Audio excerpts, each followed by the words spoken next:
All right. Well, first off, thank you to everyone who is joining us today.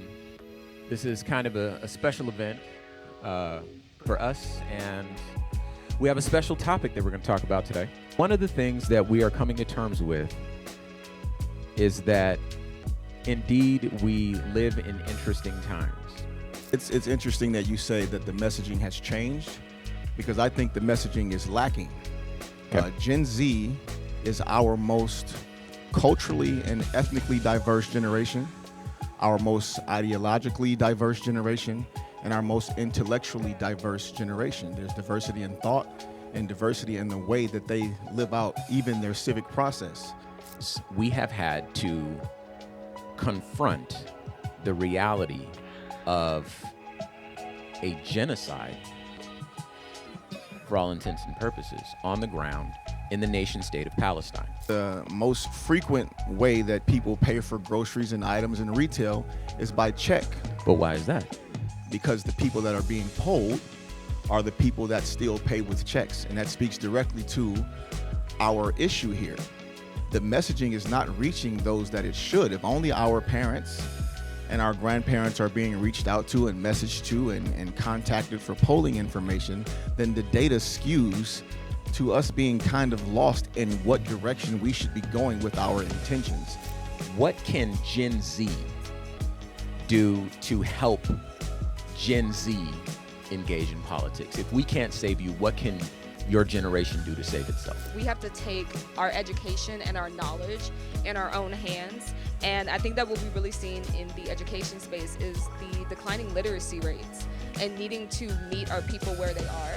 It's obvious that we've seen TikTok really emerge as a huge superpower in storytelling and narratives and getting on the ground journalism, using real people to get it done.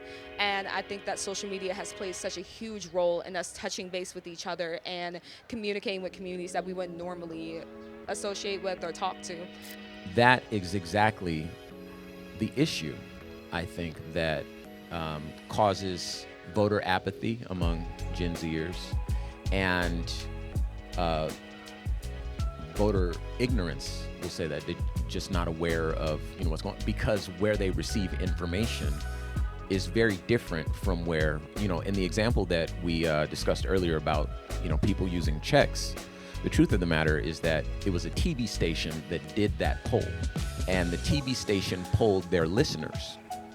So Their viewers, that's what I mean to say. So TV stations that poll their viewers, well, who's watching TV? I think with Pogo, Politics on the Go, that she brought up, the key factor is not just Gen Z has an issue with this thing called voter entitlement.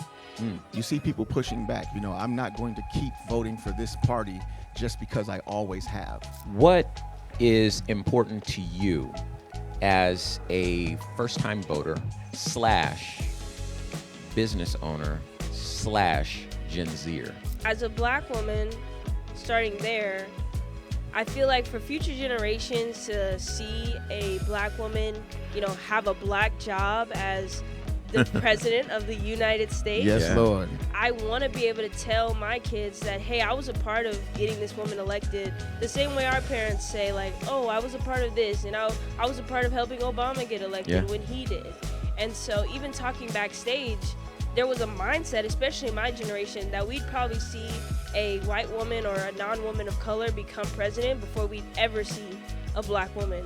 Closest thing on this earth to God is the black woman. There we go. Amen. Okay, Yeah. just making sure what you just we at said. church, so we'll get it.